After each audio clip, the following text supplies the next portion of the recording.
Hello friends. आज हम बात करेंगे एक और इम्पॉर्टेंट टॉपिक की, और टॉपिक का नाम है ड्रग अब्यूज, यानी कि नशा करना। नशा जो है बेसिकली नशीला पदार्थ लोग लेते हैं, नशा करते हैं, जिसको इंग्लिश में बोला जाता है ड्रग अब्यूज। अगर आप अपने सिलेबस की बात करें तो यूपीएससी एग्जामिनेशन में जीएस पेपर 2 के अंदर हेल्थ का टॉपिक है, और हेल्थ के अंदर ये चीज आती है, यानी कि ड्रग अब्यूज आता है। और जीपीएससी एग्जामिनेशन में भी हेल्थ का जो टॉपिक दिया हुआ है उसके अंदर ड्रग अब्यूज का टॉपिक आता है।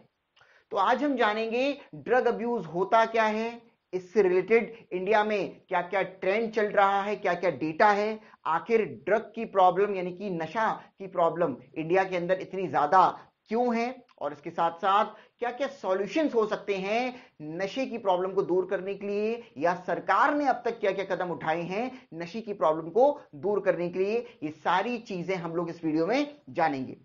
देखिए, एक चीज याद रखिएगा कि आपको कोई भी टॉपिक अगर एग्जामिनेशन के हिसाब से प्रिपेयर करना है ना, तो आपको यही चीजें प्रिपेयर करनी है कि मुद्दा क्या है, यानी कि इशू क्या है, इशू क्यों है, इसके साथ साथ इशू से रिलेटेड प्रॉब्लम्स क्या है, डेटास क्या है, और उसके साथ साथ इशू का सॉल्यूशन क्या है, क्योंकि सिविल सर्वेंट सॉल्यूशंस की बात करता है, प्रॉब्लम्स तो हर जगह है।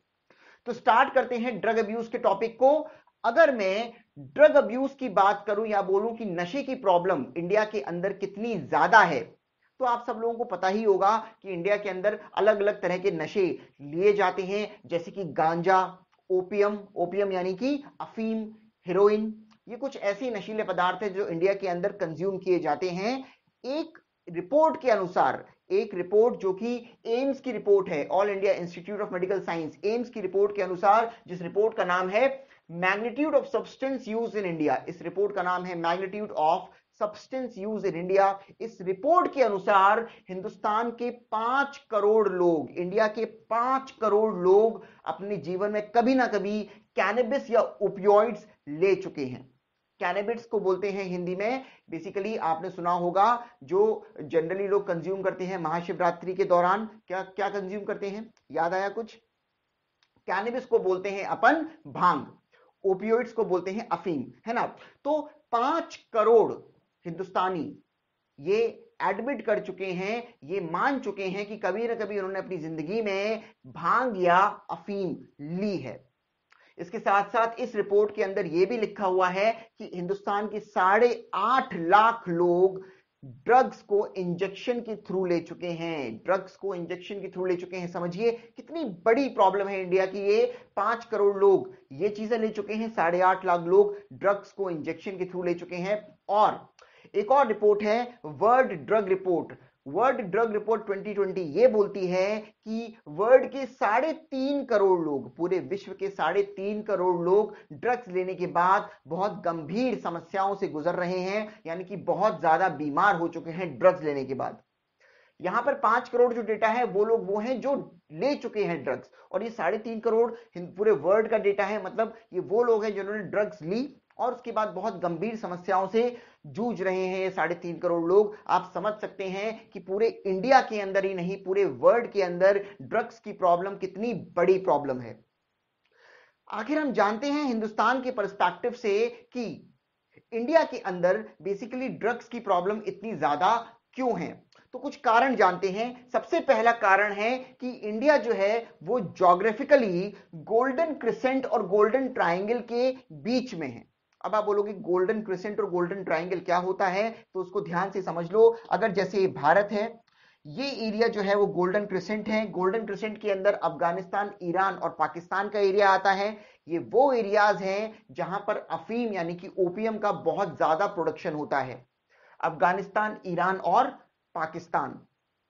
और गोल्डन क्रिसेंट के बाद दूसरा एरिया कौन सा है, गोल्डन ट्रायंगल। ये एरिया जो है बेसिकली वो गोल्डन ट्रायंगल कहलाता है, जहां पर थाईलैंड, लाओस और म्यांमार का एरिया आता है। और थाईलैंड, लाओस और म्यांमार के एरिया में भी बहुत ज्यादा अफीम यानी कि ओपियम का प्रोडक्शन होता है। तो इंडिया की ज्योग्राफी की जो है वो इस तरह की है कि गोल्डन क्रिसेंट और गोल्डन ट्रायंगल के बीच में इंडिया आता है, और इन एरियाज में अफीम का प्रोडक्शन बहुत ज्यादा होता है, जिससे ओपियम इंडिया के अंदर इलीगली ट्रैफिक की जाती है, या आप बोल सकते हो स्मगलिंग करी जाती है ओपियम की। स्मगलिंग करी जाती है किसकी, ओपीएम की। ओपीएम कहां मिलता है? गोल्डन क्रिसेंट और गोल्डन ट्रायंगल में। तो जब इतनी ज्यादा अवेलेबिलिटी इंडिया के अंदर अफीम या और नशों की है, तो बेसिकली इसीलिए इंडिया में ज्यादा इंपैक्ट पड़ता है नशे का, या ज्यादा लोग प्रभावित हैं नशे से। ये चीज क्लियर हुई अपने को। अगर मैं आपको इस रिपोर्ट का हवाला दूं, एम्स की इस रिपोर्ट का, तो पंजाब सबसे ज्यादा अफेक्टेड एरिया है, जो नशे से सबसे ज्यादा इफेक्टेड है। क्यों है? क्योंकि वहां पर नशा सप्लाई किया जाता है पाकिस्तान से, ईरान से और अफगानिस्तान से। अगर आपने एक मूवी देखी हो उड़ता पंजाब, तो उड़ता पंजाब में भी इस बारे में जिक्र किया गया है। या अगर आपने एक अभी लेटेस्ट वेब सीरीज आई है आर्या, अगर आपने आर्या देखी हो तो उसमें भी इस बारे में जिक्र किया गया है। ओपीएम का प्रोडक्शन, अफीम का प्रोडक्शन, उसके बारे में जिक्र किया गया है। तो इंडिया के अंदर क्यों ये सबसे बड़ी प्रॉब्लम है? इसीलिए क्योंकि इंडिया की ज्योग्राफिकल कंडीशन जो है वो इस तरह से है, गोल्डन क्रिसेंट और गोल्डन ट्रायंगल के बीच में आते हैं हम। दूसरा क्यों और बड़ी प्रॉब्लम है ये इंडिया के अंदर? क्योंकि एक मिथ इंडिया के अंदर चलता है कि ड्रग से स्ट्रेस रिमूव होता है, ड्रग से बंदा जो है वो टेंशन फ्री हो जाता है, एक ये मिथ चलता है। कुछ रिपोर्ट्स ये बोलती हैं कि इंडिया के जो टॉप इंस्टीट्यूट्स हैं जैसे कि आईआईटीज, आईआईएम्स, इनके बच्चे, काफी बच्चे जो हैं वो ड्रग्स लेते हैं क्योंकि उनके ऊपर इतना पढ़ाई का स्ट्रेस होता है, उनको लगता है स्ट्रेस इससे रिमूव हो जाएगा। पर यह बात बिल्कुल गलत है। ड्रग्स से आप, हो सकता है आप 1-2 घंटे अच्छा फील करें, लेकिन आगे जाकर लॉन्ग लास्टिंग इंपैक्ट इसके बहुत खराब होते हैं। तो इस मिथ के कारण भी ड्रग्स इंडिया के अंदर बहुत वाइड स्केल पे ली जाती है कि स्ट्रेस रिमूव करती है ड्रग्स। इसके कारण, और इसके अलावा और भी कारण है जिससे ड्रग्स इंडिया के अंदर ली जाती है, और वो है स्टेटस सिंबल। कुछ लोग मानते हैं कि महंगी ड्रग्स को कंज्यूम करना एक स्टेटस सिंबल है। आप लोगों ने कई बार रेव पार्टीज के बारे में सुना होगा, रेव पार्टीज जहां पर बहुत अमीर अमीर लोग आके ड्रग्स को कंज्यूम करते हैं, तो स्टेटस सिंबल माना जाता है इंडिया के अंदर कुछ हाई सोसाइटीज के ग्रुप में, हाई कम्युनिटीज में। तो इसके कारण ड्रग्स का कंजप्शन और ज्यादा होता है।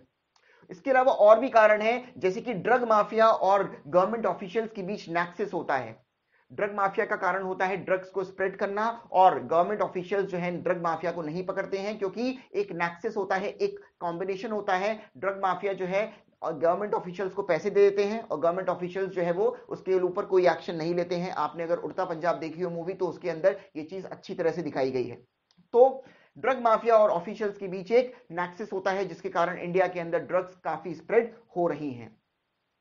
इसके अलावा हिंदुस्तान के अंदर कोई खास स्ट्रिक्ट लॉज नहीं है। देखिए, लॉज स्ट्रिक्ट होना बहुत जरूरी है। जब तक लोगों को सजा नहीं होगी, तब तक लोग उस गलती को बार बार करते रहेंगे। आप लोगों को पता ही होगा, निर्भया का जब केस हुआ था, निर्भया के बाद जब उसके ऑफेंडर्स को सजा हुई, अब एक लोगों में डर है बेसिकली थोड़ा सा कि हाँ, सजा होती है अगर आप कोई गलत काम करते हैं। पर ड्रग्स को लेके इंडिया में कोई खास स्ट्रिंजेंट लॉज यानी कि स्ट्रिक्ट लॉज नहीं है। ये भी कारण है कि इंडिया के अंदर अभी ड्रग्स जो है बहुत वाइडली स्प्रेड हो चुकी है। तो आप देख सकते हैं ये कुछ कारण हैं ऐसे जिसके कारण इंडिया के अंदर वाइडली ड्रग स्प्रेड हो चुकी है। 5 करोड़ लोग खुद मानते हैं कि वो ड्रग्स कभी ना कभी अपनी जिंदगी में ले चुके हैं। 8.5 लाख लोग मानते हैं कि ड्रग्स को वो अपने इंजेक्शन के थ्रू ले चुके हैं। अगर हम बात करें रिस्क की कि ड्रग्स से क्या क्या रिस्क होते हैं, तो मेंटल हेल्थ बहुत इफेक्ट होती है ड्रग्स से।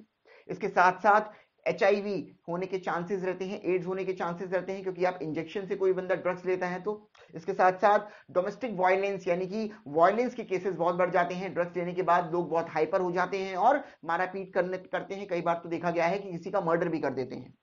क्राइम बढ़ जाता है, सुसाइड रेट्स भी ड्रग्स के कारण बढ़ जाते हैं, क्योंकि बंदा जो है वो ड्रग्स का आदी हो जाता है, फिर उसको नेगेटिविटी उसकी बॉडी में आने लगती है, और कभी ना कभी जाके वो ऐसा एक्सट्रीम स्टेप भी ले सकता है, यानी कि सुसाइड का स्टेप ले सकता है। तो सोचिए आप, हमने क्या क्या डिस्कस किया। हमने किया कि प्रॉब्लम कितनी बड़ी है इंडिया के अंदर, प्रॉब्लम के कारण क्या है, और प्रॉब्लम्स बेसिकली किस स्केल पे चल रही है, क्या क्या इफेक्ट्स हो रहे हैं ड्रग्स से। अब हम बात करते हैं कि क्या क्या सॉल्यूशन हो सकते हैं इस प्रॉब्लम को रोकने के लिए, ड्रग्स के प्रॉब्लम को रोकने के लिए क्या क्या सॉल्यूशन हो सकते हैं। तो सबसे इंपॉर्टेंट जो सॉल्यूशन है वो है ड्रग एजुकेशन देना। एक चीज आप याद रखिएगा कि कोई भी व्यक्ति जो 20 साल, 18 साल या 20 साल का है, वो बहुत इंपैक्टफुल रहता है अपनी एजुकेशन के लिए। बेसिकली मतलब जो उसको बचपन में पढ़ाया गया होता है क्लास 12 तक, बहुत कुछ चीजें उसकी आगे वाली लाइफ में उस पर डिपेंडेंट होती हैं। अगर आप क्लास के करिकुलम में या स्कूल के करिकुलम में कुछ ड्रग से रिलेटेड एजुकेशन दें कि भाई ड्रग से रिलेटेड ये नुकसान होते हैं, ये नहीं करना चाहिए, या ड्रग से रिलेटेड एजुकेशन दी जाए, तो आगे जाके व्यक्ति कॉन्शियस रहता है और ऐसे काम नहीं करता है। तो करिकुलम में, सीबीएसई या और बोर्ड्स के करिकुलम में ड्रग एजुकेशन को इंक्लूड करना बहुत इंपॉर्टेंट है। इसके साथ साथ बॉर्डर्स के ऊपर, हमारे देश के बॉर्डर्स के ऊपर प्रॉपर चेक होना चाहिए, क्योंकि जैसा कि मैंने आपको बताया कि गोल्डन क्रिसेंट और बेसिकली गोल्डन ट्रायंगल एरिया जो है उनसे ड्रग्स की स्मगलिंग हो रही है, तो बॉर्डर्स के ऊपर चेक रखना बहुत जरूरी है, जिससे ड्रग्स देश के अंदर आ ही नहीं पाएगी, और जब आ ही नहीं पाएगी तो लोग ड्रग्स को कंज्यूम ही नहीं करेंगे। इसके साथ साथ स्ट्रिक्ट लॉज का बनना बहुत जरूरी है। हिंदुस्तान के अंदर कोई खास स्ट्रिक्ट लॉज नहीं है, जिसके कारण क्या होता है कि बेसिकली व्यक्ति जो है उसको कोई भी डर नहीं होता ड्रग्स सप्लाई करने में या ड्रग्स को कंज्यूम करने में। फैमिली सपोर्ट भी बहुत इंपॉर्टेंट होता है। मान लीजिए कोई व्यक्ति किसी गलत आदत में पड़ गया है, या बोल सकते हैं ड्रग्स की आदत में पड़ गया है, तो फैमिली का सपोर्ट होना बहुत जरूरी है, जिससे बेसिकली वो इस प्रॉब्लम से निकल पाए, इस प्रॉब्लम से दूर हो पाए। तो फैमिली सपोर्ट भी बहुत जरूरी होता है। इसके अलावा मैं आपसे कुछ डिस्कस करूंगा कि गवर्नमेंट ने अब तक कौन कौन से स्टेप्स लिए हैं ड्रग्स की प्रॉब्लम को दूर करने के लिए। तो गवर्नमेंट ने एक कानून पास किया हुआ है, जिस कानून का नाम है एनडीपीएस एक्ट। एनडीपीएस की फुल फॉर्म होती है narcotic drugs and psychotropic substance act. Narcotic drugs and psychotropic substance act, इसको डिटेल में आपको पढ़ने की जरूरत नहीं है, बस आप इतना जान लीजिए कि इस एक्ट के अंदर लिखा हुआ है कि जो भी ड्रग्स की सप्लाई करेगा या जो भी नार्कोटिक्स की सप्लाई करेगा उसको सजा होगी, और जो भी कंज्यूम करेगा उसको भी सजा होगी। इसके में अंदर ये चीजें लिखी हुई है। इसके अलावा गवर्नमेंट ने एक फंड बनाया हुआ है एनएफसीडे एक्ट, एनएफसीडे फंड। इसका बेसिकली फुल फॉर्म है national fund of control of drug abuse. National fund of control of drug abuse, इस फंड के अंदर बहुत सारा पैसा है, इस पैसे को यूज किया जाता है ड्रग्स की प्रॉब्लम से लड़ने के लिए। और इसके साथ साथ गवर्नमेंट ने एक बॉडी और बनाई हुई है जिसको एनकॉर्ड बोलते हैं, या बोल सकते हैं national coordination for centre, national coordination, या बोल सकते हैं नेशनल कोऑर्डिनेशन फॉर सेंटर। ये जो बॉडी है इसका काम होता है स्टेट्स को हेल्प करना, राज्यों को हेल्प करना। ये एक सेंट्रल गवर्नमेंट की बॉडी है, राज्यों को ये हेल्प करती है कि ड्रग्स की प्रॉब्लम को वो उनसे लड़ पाए। एग्जाम में कई बार सवाल आता है कि एक पर्टिकुलर प्रॉब्लम के लिए सरकार ने क्या किया है, इसलिए मैंने आपको ये स्टेप्स बता दिए जो सरकार ने उठाए हैं। इसके साथ साथ सॉल्यूशंस भी मैंने आपको बताए कि कैसे इस प्रॉब्लम से लड़ा जा सकता है, क्यों ये प्रॉब्लम होती है और प्रॉब्लम कितनी बड़ी है, उसको डेटा के साथ मैंने आपको समझाया। एग्जामिनेशन के टॉपिक को आपको इसी तरह से तैयार करना है, क्या प्रॉब्लम है, क्यों प्रॉब्लम है, प्रॉब्लम से रिलेटेड डेटा क्या है इंडिया के अंदर, प्रॉब्लम का सॉल्यूशन क्या है, सरकार ने उसके लिए क्या किया है। ये सारी चीजें अगर आप तैयार करते हैं तो एग्जामिनेशन के क्वेश्चंस इसी पर बेस्ड होते हैं। इस पूरे चार्ट को एक बार नोट कर लीजिए। कभी भी ड्रग से रिलेटेड क्वेश्चन अगर जनरल स्टडीज के पेपर में आएगा या ऐसे में आएगा तो इस डेटा को आप यूज कर सकते हैं। पीडी गुरुकुल के यूट्यूब के चैनल को सब्सक्राइब कीजिए। अगर आप इस वीडियो को फेसबुक या इंस्टाग्राम पर देख रहे हैं तो हमें फॉलो कीजिए। ऐसे ही आगे नॉलेजेबल वीडियोस को पाने के लिए अपने फ्रेंड्स में शेयर कीजिए, ताकि ड्रग्स की प्रॉब्लम से अगर कोई व्यक्ति ग्रसित है या उनको लड़ने में जो बेसिकली हेल्प मिले, या वो जाने कि कितनी सीवियर प्रॉब्लम है ये इंडिया के लिए, पूरे वर्ल्ड के लिए। Thank you very much.